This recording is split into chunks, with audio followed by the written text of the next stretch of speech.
Thank you for coming to the Think and Drink. I think I know almost everybody, but a few I don't know. My name's Jim Gall. I'm the host of the Think and Drink, and we are happy to have you here. This is our second one back in person after 3 years. Woo! So we're still getting used to our new space. So I'm glad that you're all here. The folks here are kind enough to, one, give us this space for free, and to also set things up for us. And they normally don't allow speakers in here, but they said that was okay since we need a little bit extra to deal with the pinballs next door and everything that goes on out there. So hopefully that'll work for you guys. And we'll see how it goes. So if people that you know wanted to come here couldn't make it, we're also recording tonight's event. So you can find it online at the Think and Drink website. Just Google Grit City Think and Drink and you will find it, believe it or not. And you won't get any weird spam ones either. It'll be nice. Everything that you can actually Google on state resources, so it's fine. So a couple things. One, because of the way this is set up, please feel free to go get yourself a beer, or if your beeper goes off, please, just like your cell phone, please quickly leave the premises to go get your food and come back. We recognize how this whole system works, so we want you to, like that. Jeremy's going to demonstrate. Nice. Awesome. So for those of you who don't know, this happens the second Tuesday of every month. We have all kinds of different topics of just depending on who we happen to find. So it's always an interesting find. So I hope that you'll put this on your calendar. It's at 6:30, second Tuesday every month. And right here, unless they kick us out and we do something bad. So hopefully we don't do that. So the way it works is I will introduce our speaker. We will, if you haven't yet, towards the end, I will give you a raffle ticket. So make sure that you hold on to that. There are prizes now. We used up, at our last event, we gave away the last of the Grit City socks. So if you didn't get a pair of socks, you are out of luck at this point. But going through and trying to wardrobe ourselves entirely with Grit City gear, we now have Grit City hats, so this is coming up next, so you get a chance to give away 2 of these tonight, so hold on to those tickets and we'll give some away. So I'll introduce the speaker. She'll give an amazing talk that'll knock your socks off, and then we'll give her a break, give away some prizes, and then we'll have a Stump the Speaker question and answer session after that. So that's the quiz. Got it, everybody? Check. How many people are new to the Think and Drink? There's a few. Awesome. Welcome. So the tradition, if you don't know, is that the new people buy beer for everybody. So we appreciate you new people coming, and remember to bring your friends next time so that you don't have to pay. So all right, without further ado, I will introduce our speaker. My boss, Dr. Natalie Eschenbaum, is professor and dean of the School of Interdisciplinary Arts and Sciences at the University of Washington, Tacoma. She has been teaching writing, literature, and first-year seminar courses for almost 25 years. Her research focuses on sensation studies. I want that job. Sensation studies and affect theory, specifically the affect of disgust. I believe I do that work, but I don't have that job title. In early modern English literature, she publishes on Shakespeare and 17th century poets, including Robert Herrick, and is co-editor of Disgust in Early Modern English Literature, if you want to check it out on Routledge. So without further ado, Natalie Eschenbaum. Thank you. I want to make sure people have a place to sit. So come in and pull in a chair, please. So, all right. How's the sound? Is it okay? All right, I'll stand right here. So thank you so much for being here to talk with me a little bit about gross things. I will say up front, I'm a little out of practice, right? I haven't got a chance to really do my research in this way, like at this depth in a while. So bear with me. I had to write some things down. So bear with me that I might not be able to do this kind of off the cuff as I usually would be able to. So I just want to share with you some of my research and teaching, which is around this idea of kind of how disgust works in Renaissance poetry. And I'm oddly fascinated by it. And I'll share a little bit why and what brought me to this gross line of work. And so what I'm going to do, I actually create, oh, I have to pull up my PowerPoint. I created objectives for today. So, oh, here, I'm going to let Jim do that. So.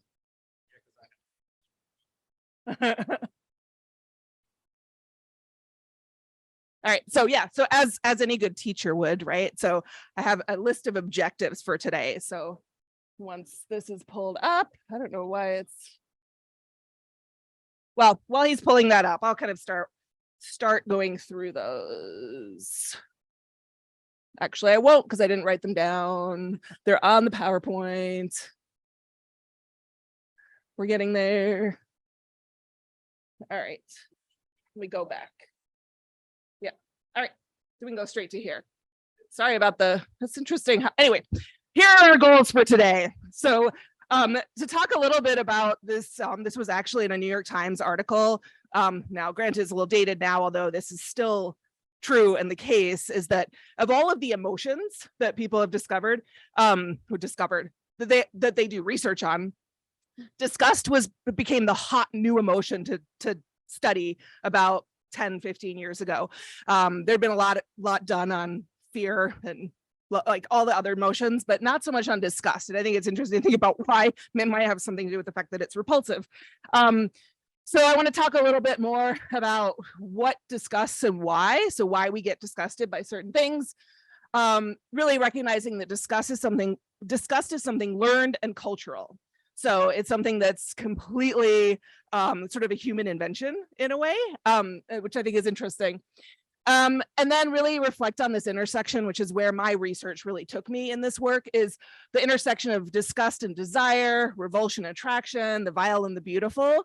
So these two things that really should be, some people believe, working in opposition, work together. And then analyze how disgust works in different poems, how it's connected to appropriate or civil behavior, as well as to devotion and love. So that is where we will end today. So I am not a psychologist, although we have some psychologists in the room, I believe, and who may well want to correct me on this. I'm gonna just do that. Okay. So there are a lot of different kind of descriptions of the basic emotions. And I like this one, mainly because it talks about why we feel these certain things, right? So if you look at disgust, it's the reason we feel disgusted by things is to reject unhealthy things. This is why it developed as a human emotion, right? It was safety, so a protection. So, we don't eat. Oh God, I'm sorry, you guys are all eating. So, but we don't eat things like human feces or feces in general, because not only because it's disgusting, but it's disgusting to do that because it's protective to us, right? And so generally that is why the emotion developed. And again, not a psychologist, but it is interesting to think about this too. Of all of these emotions, disgust is the last one that humans learn. Babies are not naturally disgusted by anything.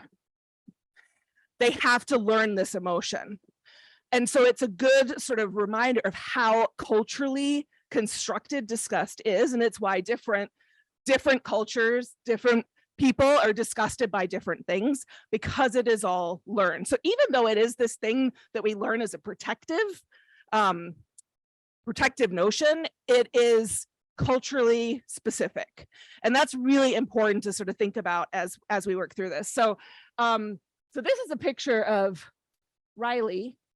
Have you seen Inside Out? So Inside Out is a movie that came out in 2015. And if I go back a slide, she has a moment. So it's a movie. It's actually a girl from Minnesota, which is where I just moved from, who moves to California, but to the West Coast. And she has a hard time with the move. And she is driven by these emotions that essentially live in her head, and mostly by joy and fear. But the first time disgust appears, and this is the physical depiction of disgust in the movie, it's because she is eating broccoli.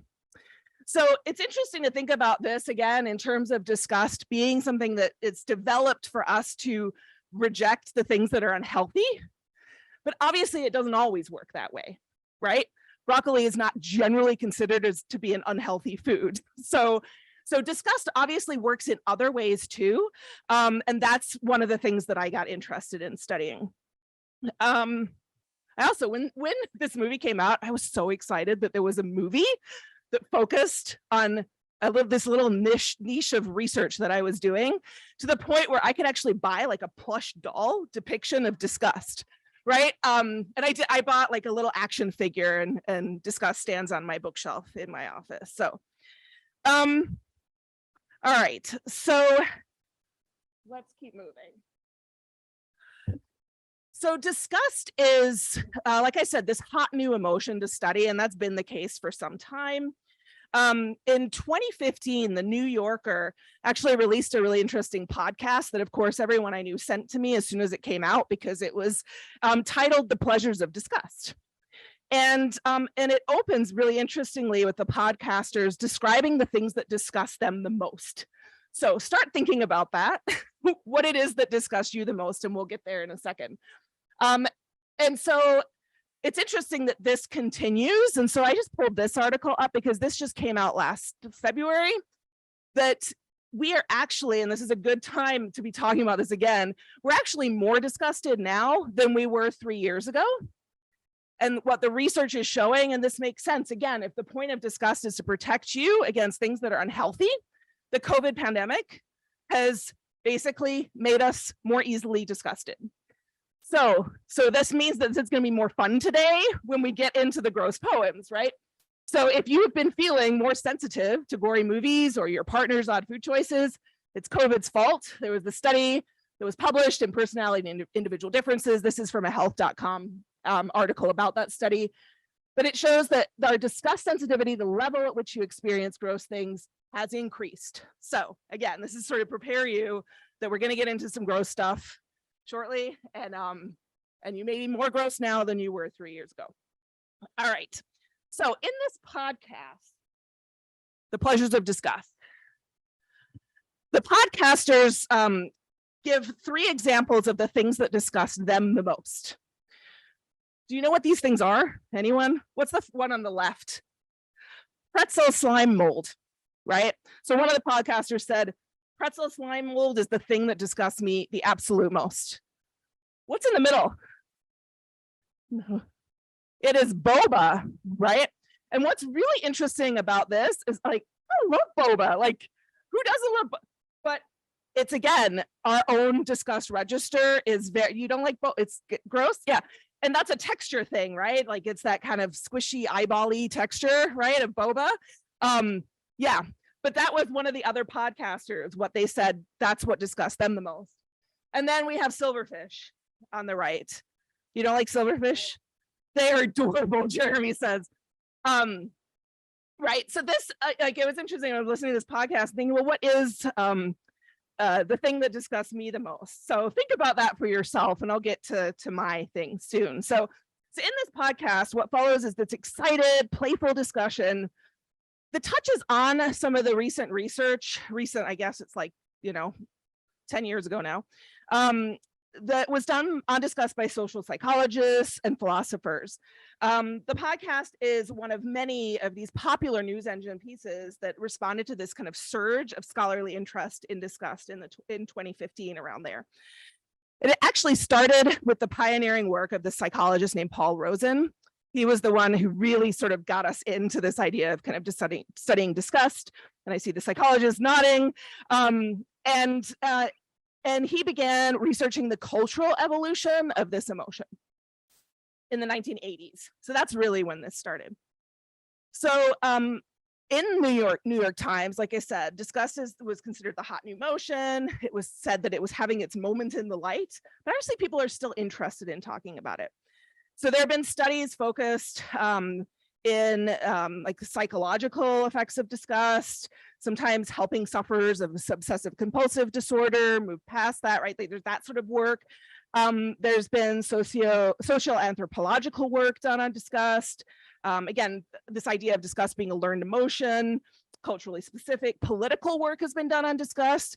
Fascinating, but the research shows that the more sort of right, more conservative that you are, the lower you're like the more likely you are to be disgusted by things. So there's been research done in that area. There's been research done in the area of business too about, right? Like sometimes disgust actually sells products, fascinatingly. So my own relationship with disgust began with the poetry of Robert Herrick, who we'll see quite a bit of his work today, who was a 17th century English royalist vicar. So he grew up in London, and then he moved to the country. And so a lot of his poems are actually about, they're kind of classist, honestly. They're about poor villagers and their disgusting bodily functions. So here's the first poem I want to show you from him. And it's about the thing that disgusts me most, which is maggots. How do you feel about maggots, Jeremy? Yeah, okay. Yeah, Jeremy studies insects, right? So maggots. So this is the poem, and it was the first poem that I saw and thought, what on earth is this? Like, what am I reading? And the poem is this: Reap, it's the name of the character. Reap's eyes so raw are that it seems the flies mistake the flesh and fly blow both his eyes, so that an angler for a day's expense may bait his hook with maggots taken thence. Right? Like, this is pretty gross. And so I could do a deep analysis of this poem if you wish. But I don't know that I need to. Essentially, right? Like, it's a description of a man who has such diseased eyes that the flesh is actually dead, dying. And thus maggots are starting to breed in the flesh, so that a fisherman can just go and get his bait from Reap's eyes rather than go buy them at the corner store or something like that. So the pain that this poor man must be in, I can't even imagine. And so what I remember about this poem was when I first read it in grad school, I read it and I thought, this is not the kind of poem that was anthologized in the Norton anthology that I read as an undergrad. What is this? This is the same poet who wrote "Gather ye rosebuds while ye may, old time is still flying." This like this famous, very anthologized poem. What is this? And what was fascinating about it to me is that it's supposed to be repulsive. It's gross, but I read it and then I immediately read it again. And it was that action actually that led me to this research, because it was, first of all, why would a poem, and if you go back to Aristotle, what Aristotle says is that poetry is supposed to delight and instruct. So if that's the case, what is the purpose of this, right? Like, it doesn't really delight, or maybe it does. Does it instruct?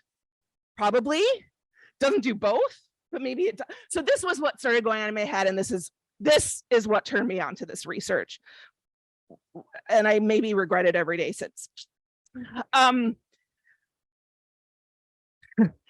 So it was this emotional pull of disgust and a little bit of desire that most attracted me to the study of disgust. I also noticed not only that these poems don't appear in a lot of anthologies, but there's not much critical work done on them. They actually, if you go back about 100 years in literary criticism, there's some mention of them in the criticism, but it was basically that they were such tasteless poetry that we shouldn't even address it. It should be put in the back room. In fact, they had editions of Herrick's poetry that excluded all of these poems that were for the ladies' dining, like the dining room, living room areas. And then they did have, this is fascinating, the full versions that were for the men's libraries. So the history of taste is really interesting in here too. And so that was another direction of my research. So these poems have not had much attention paid to them critically. And so I wondered in some ways too, if there was kind of critical aversion at play. I didn't, so again, like, people were so disgusted that they just didn't want to deal with it or be associated with it. And I felt very ill-equipped to read this kind of poetry. This was not, again, the training that I received. So it's repulsive, but the way it uses poetry, I found perversely attractive. And maybe that says more about me. It's not beautiful, right? Like, I would never say that this poem is beautiful, but it's not so repulsive that I don't look at it again. Now I'm forcing you to look at it multiple times. So anyway, this kind of all led me down the path, and eventually sort of did this publishing, and then did this edited collection on Disgust in early modern English literature. And the thing about that work that was fascinating too is, again, all of the contributors to that edited collection that I did were exactly interested in this interplay of disgust and desire. That's what drew everyone to this work. So the New Yorker podcast discusses the pleasures of disgust too. Like, that's what the whole podcast was called. And the fact that artists exploit the extreme and opposing reactions that disgust evokes, right? Artists do this all of the time. And what's strange about disgust in the context of desire, of course, is that desire does not necessarily cancel out disgust. So when I, for example, like when I desire to reread a poem about rotting flesh and maggots, say what it is not to erase my disgust, but to intensify it and relish in it. That's the pleasure. And that's, again, maybe says a lot about me. And so disgust becomes a desirable instead of an aversive emotion. So disgust does not just protect you, it pulls you toward disgusting things as well. All right, let's look at some more. So this is this idea of when disgust doesn't repulse. And I have this image up here, which was the one that I shared with Jim. That's always been, I regret every day that I did not buy this necklace. It was on Etsy. I probably could commission to have it made. But I love this necklace because it's got this maggot in a rose. It's a porcelain necklace.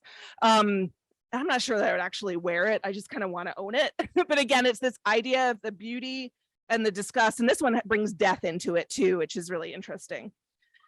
So a lot, surprisingly, as I started working on this, a lot of 17th century poetry actually poses desirable and disgusting images in opposition to one another. So I've got, this is just a piece of another poem by John Donne, another writer in the 17th century. And it's called The Comparison. And so I'll just read this piece. He says, as the sweet sweat of roses in a still, as that which from chafed musk cats' pores doth trill, as the almighty balm of the early east, such are the sweat drops of my mistress's breast. And on her neck, her skin such luster sets, they seem no sweat drops, but pearl carcanets. Rank, sweaty froth, thy mistress's brow defiles, like spermatic issue of ripe menstruous boils. So this particular elegy, and there's quite a bit we could unpack here. Maybe we come back to that if you're interested, about things like, I don't know if you know what the musk is that comes from cat's pores, but it was used in perfume, that musky scent that's from what, Scott? The scent glands, right? Like next to a cat's anus, right? But it's used to make perfume, right? So again, it's this like disgust beauty.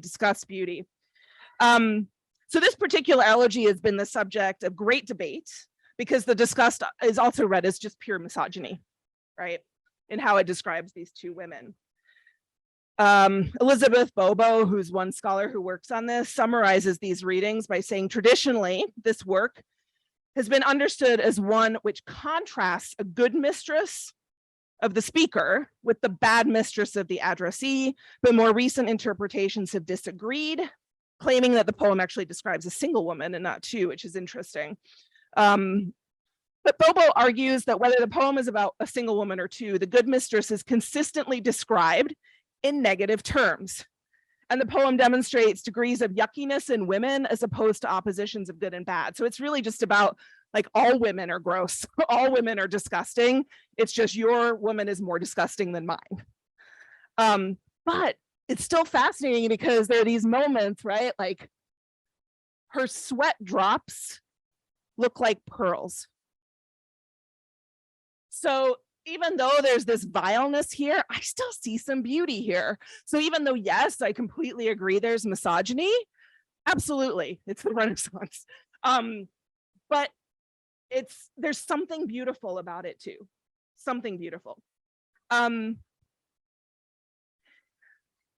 So in a way, kind of the reading that Bobo came to is that it's kind of the opposite conclusion that I came to in my reading of Herrick, which is that disgust eclipses desire instead of the other way around. And what I like about that reading that she does is that it emphasizes how disgust dismantles these binary oppositions.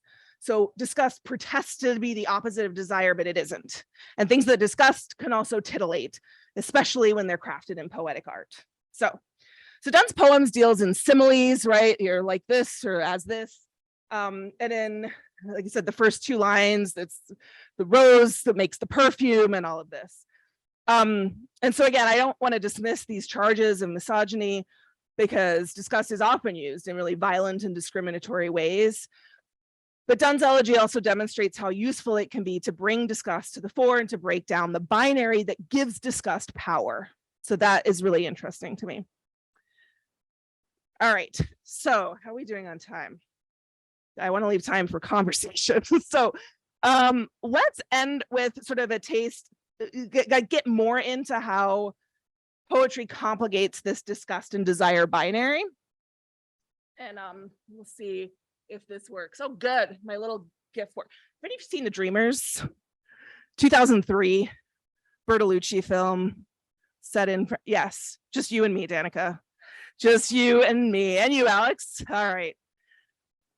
It's a pretty amazing film. But there's this scene in the film where Eva Green's character wakes, I can't remember his name. Anyway, she wakes him up in the morning by licking his eyes. And let me warn you, do not do a Google search for eye licking. I did it last week and John and Carl had to hear what I came across, right? Like I had to walk away from office because I ended up opening like all kinds of sites you don't want to go to accidentally because I was trying to find a video of this. Because apparently this was not too long ago, like a new erotic trend that was causing conjunctivitis in people. So, but again, it's that idea of desire and the grossness, right, coming together. And so, yeah, so don't Google this. But what I share this image because of how it relates to this poem that is truly my most favorite of Herrick's poems and the one that I probably spent the most time with. And I call it kind of the most beautiful, disgusting poem that I've discovered. And it's this poem called Upon Loach. Upon Loach. There are actually two poems here, so I'll talk about why I've got both of them up. But Upon Loach says, well, before I even say it, so it's basically about this vile morning ritual shared between a wife and her husband of her waking him up each morning by licking his eyes. So, sealed up with night gum, Loach each morning lies till his wife, licking, so unglues his eyes. No question then, but such a lick is sweet when a warm tongue does with such ambers meet. So this short epigram might disgust, but bear with me. I see it as also very intimate and lovely. Herrick does not, in this case, simply critique a lower class citizen, although that's probably the first layer of reading if we're going to kind of go through different layers of reading here. Yes, he is making fun of Loach and Loach's wife and this gross lower class thing that people do together, right? The upper class never do anything like this. Right? So Herrick does not simply critique lower class citizen. Instead, he challenges, this is my reading, the very idea of disgust by making a vile action desirable. So it really gets to this cultural construct of how disgust works. So we might cringe at the thought of tasting another's coagulated eye drainage. That's what I have in my notes. But Herrick says that there's no question that the wife's action is sweet because it reveals loving devotion. So another layer of analysis here we can do is actually with the name Loach, and I haven't really talked too much about the names of these characters, but Loach's name refers to, and this is from the dictionary, I'm going to do what my students do, give you a dictionary definition. Loach is a kind of confection that is to be licked or suffered to melt in the mouth without chewing. That's what Loach is. So to his wife, Loach's eye gunk is candy, sweetness, yumminess. We're also reminded, I think, in this poem and maybe by these like middle schoolers' actions that were, causing conjunctivitis all over the place. We're also reminded that desire drives people to lick all sorts of bodily effusions that would disgust in other contexts. And I will leave it there because there are children in the room. So if Herrick meant upon Loach to solely to disgust, and there are certainly many poems like his that do that. There's one about frothy foot, like this person who at the end of the day, they have froth in their shoes from their foot sweat, right? Like bubbly, frothy, and it's just 2 lines and that's it. I can share it with you later. This one is not like that. So what we see here, right? Like he could have ended this at the first full stop there, right? Loach's wife just licking on glues, but he doesn't. He specifically has the second line, and the final 2 lines, if you take them out of context, actually contain very little disgust. And by the end of the poem, the glue-like like these effusions from the eyes, which again is probably conjunctivitis, diseased eye, pink eye, they're beautifully described as ambers. And what's fascinating about this is, so Herrick's book from 1648 has over 1,400 poems in it. These 2 are in order. So he goes from Upon Loach to this poem that should remind you of Jurassic Park. I saw a fly within a bead of amber cleanly buried. The urn was little, but the room more rich than Cleopatra's tomb. There's nothing gross about that, but the fact that he goes from eye gunk being like ambers to a description of amber that has crystallized around insect, right, in prehistoric, and there's something disgusting and beautiful about that too, but it leans more towards the beauty, and the other poem maybe leans more towards the disgust, but maybe not, but it plays with that, right? That's what he's doing in my assessment. So one more layer of reading on this though. I mentioned that Herrick is a vicar. So he wrote a lot of religious poems. There's actually, his collection of poems includes the Hesperides, which are all of these poems about like carpe diem, seize the day, go to festivals, carnivals, make fun of the villagers, right? Like all these poems. And then he has the noble numbers at the end, which are all religious poems. And on its surface, I would say Upon Loach does not look to be a religious poem, but it might be. So here's my reading. So in religious writing, especially from Renaissance time, but also back into the medieval era, discussed frequently, functions as a response to the profane, fleshy, earthly body. It's gross. Alexandra Kuffel has done really interesting work on this. She wrote an article called Gendering Disgust in Medieval Religious Polemic, 10 years ago.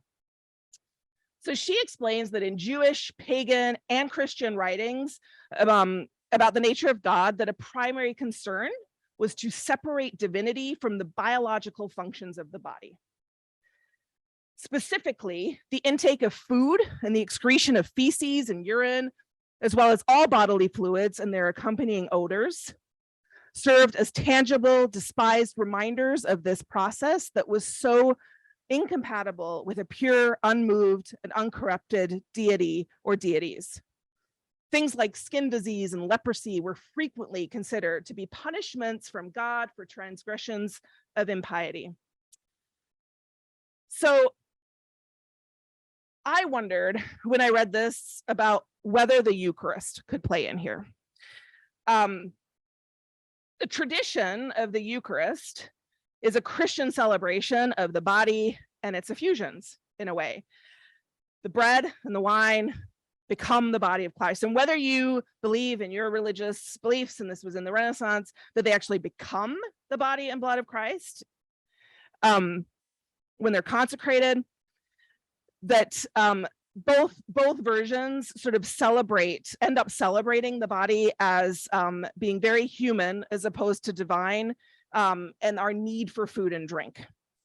So the Eucharist also reminds us, actually, that disgust is relative. So Couple explains, again, back to her work, Christians compared the Eucharist to honey. Jewish people called it stinking and nauseating. In the Christian context, consuming human, albeit godly, flesh and blood is desirable, but in other contexts, it's disgusting. In Herrick's own poem about Eucharistic devotion, like he has one, it's not disgusting at all. Well, maybe it is. I suppose it depends on you. But he says, I don't have this poem up here, but he says, my mouth I'll lay unto thy wound, bleeding that no blood touch the ground. So it is this idea of sort of drinking someone else's blood, which some people may find disgusting, but I don't think his poem is meant to disgust in the way that this one maybe is. So I just wondered, is it possible that Upon Loach is part of this tradition of Eucharistic devotion? Might Loach's wife be taking in her husband's bodily effusions as an act of sacramental love? And I base that argument actually on the word sweet.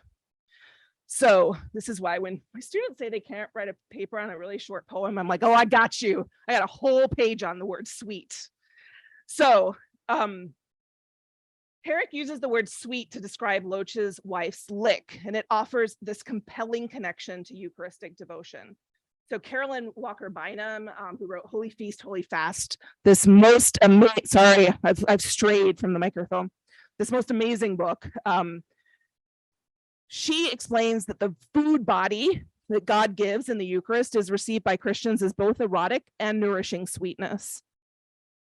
She chronicles the lives of medieval female beguines and saints who used food and drink to manipulate their bodies and to demonstrate their faith. And the Eucharist was central to those manipulations. These women, medieval saints, would, where some of them said that they could eat nothing but consecrated wine and bread. But a few women sought out diseased bodily effusions as Eucharistic stand-ins. So Catherine of Siena, she drank pus. Catherine of Genoa ate lice. Angela of Foligno drank water that came from washing the sores of lepers. This is a quote. One of the scabs stuck in her throat, she said, and it tasted as sweet as communion. So although I told you this is going to be gross, although the diseased effusions tasted sweet to these women, and that's the word that's used again and again, the disgust they initially felt was in part what transformed the vile into the desirable. In the case of Catherine of Siena, sorry, she twice forced herself to overcome nausea by thrusting her mouth into the putrefying breast of a dying woman by drinking her pus. Her reward, though, for that second instance of doing it was a vision of Christ, in which he tells her, yesterday, the intensity of your ardent love for me. Oh, I love how Christ talks to the saints in these spaces, right? Yesterday, the intensity of your ardent love for me overcame even the intrinsic reflexes of your body itself. You forced yourself to swallow without the qualm a drink from which nature recoiled in disgust. So in this vision, Christ pulls Catherine to his side. She fastens her lips on that sacred wound, which is what Herrick did in his other poem, right? And there she slaked her thirst. So diseased pus even tasted as sweet to Catherine as the Eucharist. And she lived on both pus and the Eucharistic stand-ins for the rest of her life. So sweetness is both a gustatory pleasure and a metaphor for love. So back to this poem. Catherine of Siena stories unites Herrick's Upon Loach to Christ poem in a surprising way. So licking a person's coagulated eye drainage and sucking blood from Christ's sides are both examples of sweet devotional love. And in fact, the first might represent stronger sacrificial love because it requires that disgust be overcome in order for her to do it. It requires that disgust be transformed into desire. drinking directly from Christ's body is a potential reward for taking care of diseased human bodies. It's love. Love when we do this for one another. So Herrick employs disgust, I think, while questioning the status of this affect itself, what disgust is. Disgust might repulse, but it also might express erotic desire. It might reveal intense devotion. And Herrick, I argue, reminds us that the feelings of disgust are relative to time, to culture, to scenario, and to subject, and that is what I have. Thank you. I don't think if I have, I don't know that I have exactly, but this does make me think what you're describing. It's been a while since I read Gulliver's Travels by Jonathan Swift, which is a little bit later than this, but in the story of the Houyhnhnms, which are the horses who are living in not so great harmony with the Yahoos, and that's what Yahoo is named after, are the humans. But it takes a while when Gulliver lands on the, like he's an ocean traveler, and he lands on the land of the Houyhnhnms, and it took him a while to even realize that the Yahoos are human. And some of it is because the things they are doing are so utterly human. And then the horses are the rational creatures, and they ask all of these questions that all of a sudden Gulliver realizes that these Yahoos are the humans. And so there are things like, for instance, the horses say, why do the Yahoos go every day to the, this riverbed and like dig in the ground for shiny objects, so jewels, and then they fight over them? And it's that sort of thing, like we see jewelry as this beautiful thing, but when Gulliver looks at it from an outsider's perspective of where humans are putting value, he sees it as gross all of a sudden. Like, why do humans do this? It's so ridiculous. And so there's so much that it's, and again, I think it makes sense because it's a culturally learned emotion. All of the emotions are in a way, right, and very culturally specific, that there are things that are beautiful, that are considered beautiful and lovely, and that are not. So that's the best. I mean, I haven't really got into that in my research, but there's absolutely literature that kind of addresses that kind of question. So thank you. That's interesting to think about. I am positive there are. I cannot think of any in the Renaissance. I mean, what you see sometimes is the depictions of maybe other people who study, like Cassie. I don't know if you can think of anything in the Renaissance that does that, but there's more of like you see some of like Mother Mary, right? Like beautiful descriptions of this sort of the pure milk of the mother, right? And that sort of thing, but not of Mother Mary changing a diaper. You don't see that. So no, I haven't seen that in the poetry, but not from this period. But I'm pretty sure I don't really read much that was written past 1800, if I'm really honest. So well, I do for my, not for my research. And so there's I would be shocked if there weren't poems that were more about that, that are more contemporary. But it is interesting, like at least in the research that I was doing around more like anthropology and psychology and that sort of work, talks a lot actually about how the kinds of actions that mothers, but I would say fathers too, right? Like parents will do for their children, that your disgust kind of kickback reaction is sort of naturally taken care of because of the love that you have for your children, right? So yeah, I think there's probably more to say. Morgan. And diapers.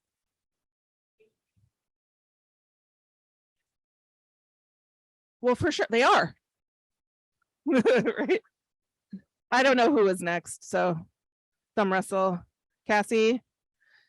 Yeah, I don't know if everyone could hear, so I'll just repeat kind of the basic. The question here is, are these poets challenging kind of this disgust that's either kind of misogynistic in this case or classist in other spaces, right? Are they challenging that, or are they just sort of playing with disgust? And that is really good question, because as I've worked on this more and more, I've actually kind of gone back and forth, and it sort of depends on so this is where, like, I think in this poem,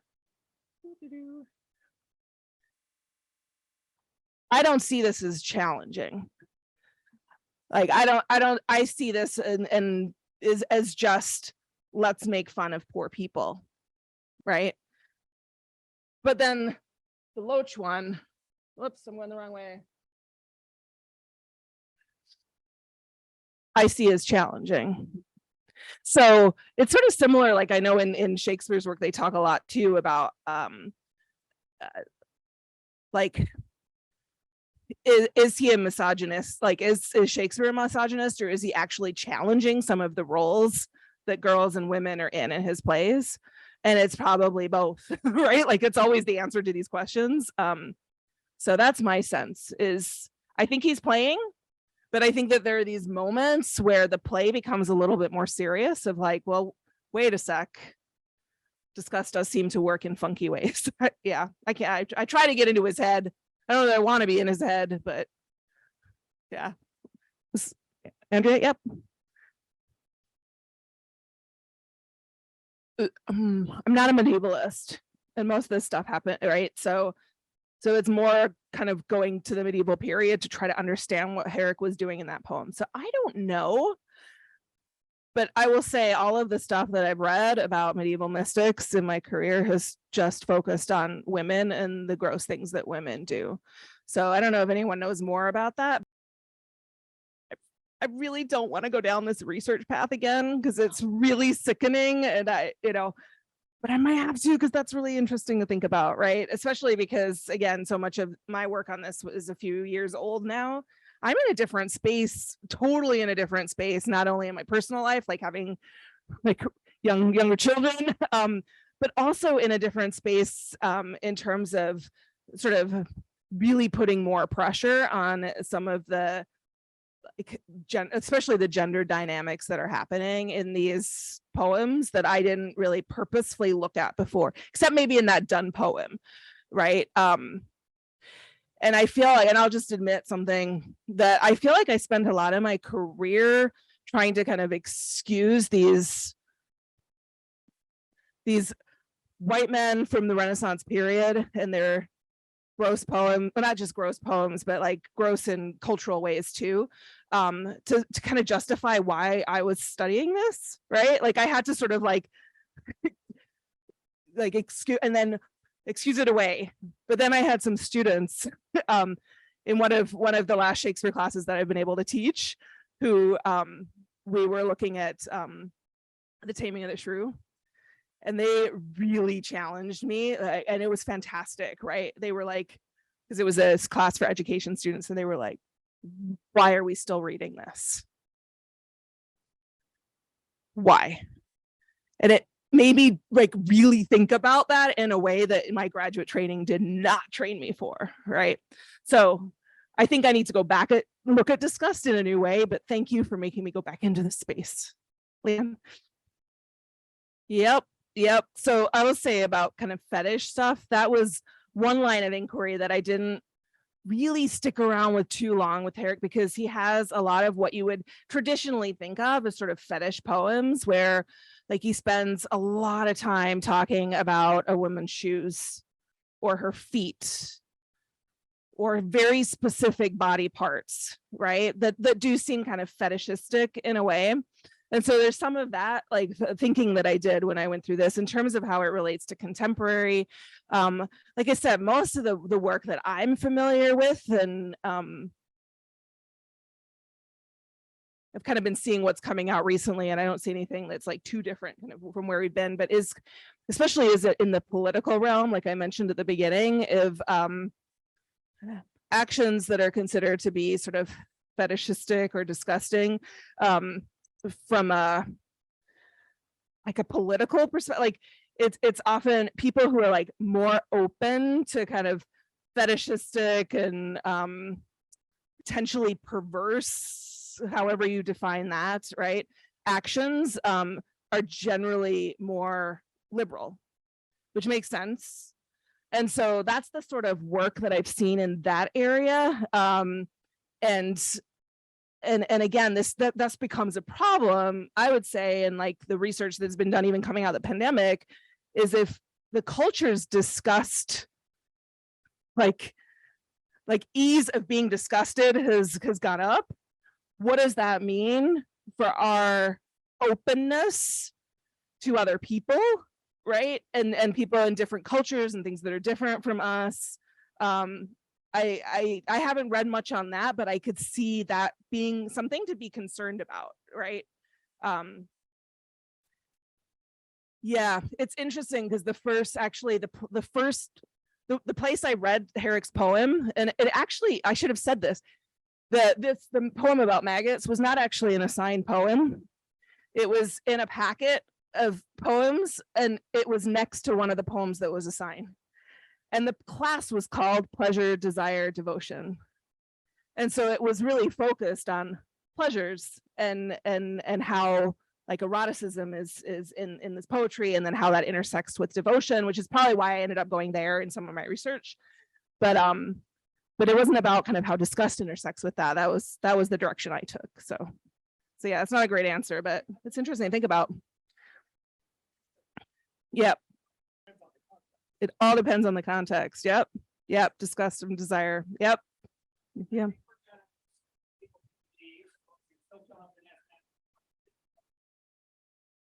Thank you.